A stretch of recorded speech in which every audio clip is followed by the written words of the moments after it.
Hello, everyone. Welcome to Developing Palettes. I'm Aaron Loomis coming to you from the Drew Estate Studio. With me today is Jiunn Liu, Seth Geis, and from the Bastani Studio, John McTavish. How you guys doing? Doing well. I like good cigars. Dude, I NFL like I like season good cigars. about to start. The real The season and the real college season. football The real and college season. football. Dude, look forward to it. But now, unfortunately, every weekend I have to make a decision.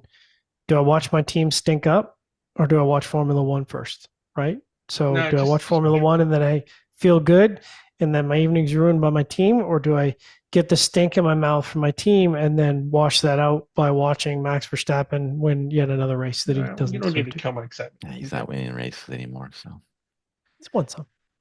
yeah. All right. McLaren, man. Yes, they It got is it it is locked McLaren. up. McLaren's got it locked up. All right. So today we are talking about the JRE Aladino 85 Aniversario Reserva Toro You won't cigar. eat that wrapper. That's so good. Yeah, cigar is 6 by 52. Comes out of the Los Lomas factory in Honduras. Wrapper, binder, filler, all from Honduras. No further details other than that. Price point is $20. Cigar was released in May of 2025. So with all that out of the way, June, what was your overall experience like with this cigar? Overall experience was great. Um, First third, it was awesome. It was very just this is like elegant high level stuff there. Like it's complex. It's just it's like you guys have one of those cigars. Obviously, have one of those cigars where like you draw on it and you kept wanting to draw on it to see what else what you could pick up, right? And this is one of those scenarios for me where I'm like, oh shit, this is really good, and I kept going back after it, trying to like to pick and kind of draw in what I taste. Yep. Uh, I had a lot of like the sugar plum. So I have a sugar plum tree in the backyard, and they fruited like fucking crazy this year. Mm. So I yielded a ton of them. But the best ones are the ones that are firm, that has the right amount of tartness and sweetness. And that's one of the flavors I got out of it. Okay.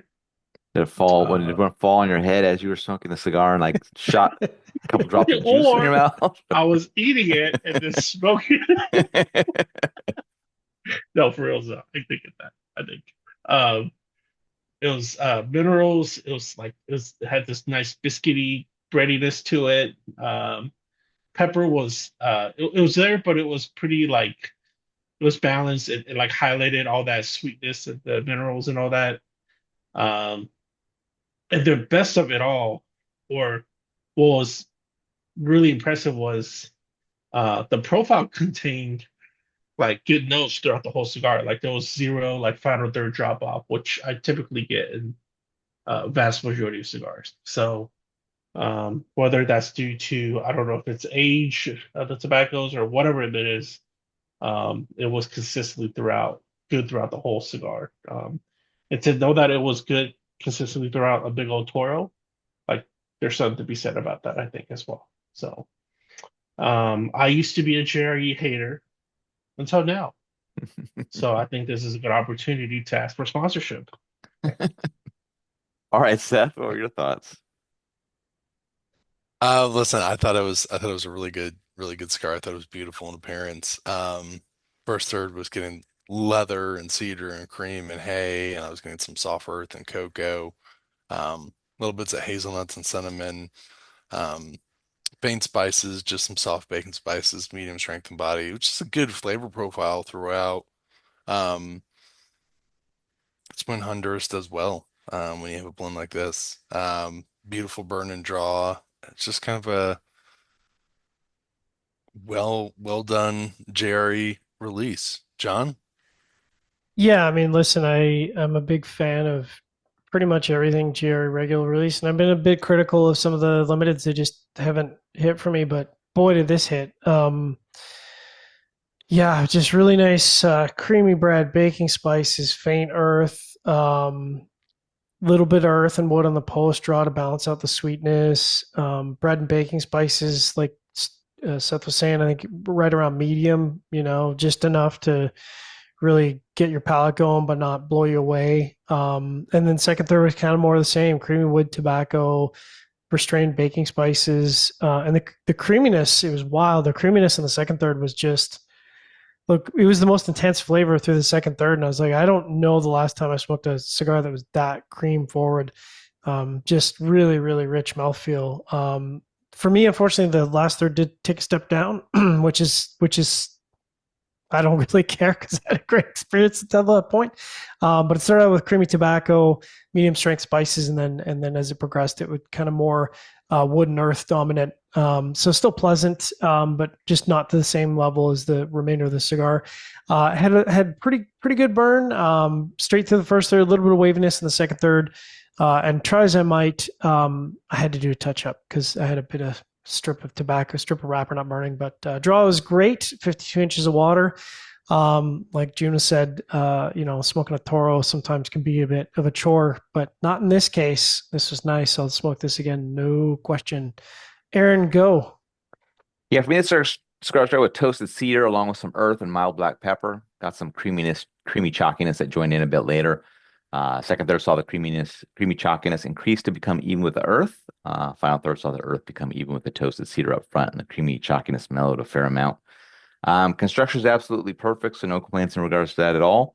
But otherwise, the flavor profile was just pretty average for me throughout. Kind of focused around the toasted cedar and earth with the creamy chalkiness playing a role for a while. I kind of found the profile to be pretty mundane. Just not really kind of doing much in regards to transitions or keeping my attention. Um, it's smooth smoking experience, but just not interesting enough for me to want to, come back to it. Plus, there's a really high price point to it. So, I'm bummed. I'm kind of like the one left out on having a really good experience with the cigar, but it just the way it kind of worked out for me. All right, getting into the scores. We're going to start at the top with Jiunn at 7.17. Seth gave it a 6.82. John gave it a 6.72. I gave it a 5.75. So Jiunn had that 7.17 matchup for you. Really well. We should make the plaque the number 1 year that we never do. Yeah. We'll have to see. This might do it. Yeah. Yeah. We got to do something unique. Maybe we should just like give like never mind. I was going to say something else. Anyways, yeah, it was good. It was really good. I was pleasantly surprised. All right, Seth, 6.82. Listen, I thought it smoked really well. It's definitely more of one of the pricier JREs, but I also understand the anniversary, you know, Yeah. behind that. But it was still nice, special cigar. It was a big stick. Good flavor profile from beginning to end, great burn and draw. So it's something I'd come back to. Really pretty cigar too. All right, John, 6.72. Yeah, I mean it's definitely a high six. And yeah, I enjoyed it. Matches up well. Stellar anniversary release for them. Definitely awesome. My 5.75 matches up well. Average flavor profile throughout. Perfect construction. Kind of gets into those upper fives, but just the flavor profile just did not hit for me. So, nothing bad, just nothing exciting either. So, I've kind of had this, JRE kind of relationship where some I really love and some are just okay. So it just kind of falls into that category here. Any final thoughts from you guys on this one? Nothing. All right, Smoke good to go. Jerry. All right, wherever you're catching this video, be sure to like and subscribe, but check out the full written review on the website, developingpalace.com. Follow us on all the social media channels, and you can catch all of our review recaps on podcasts, so iTunes, Google Play, and Podbean. Thank you for tuning in. We will catch you on the next one. Aniversario.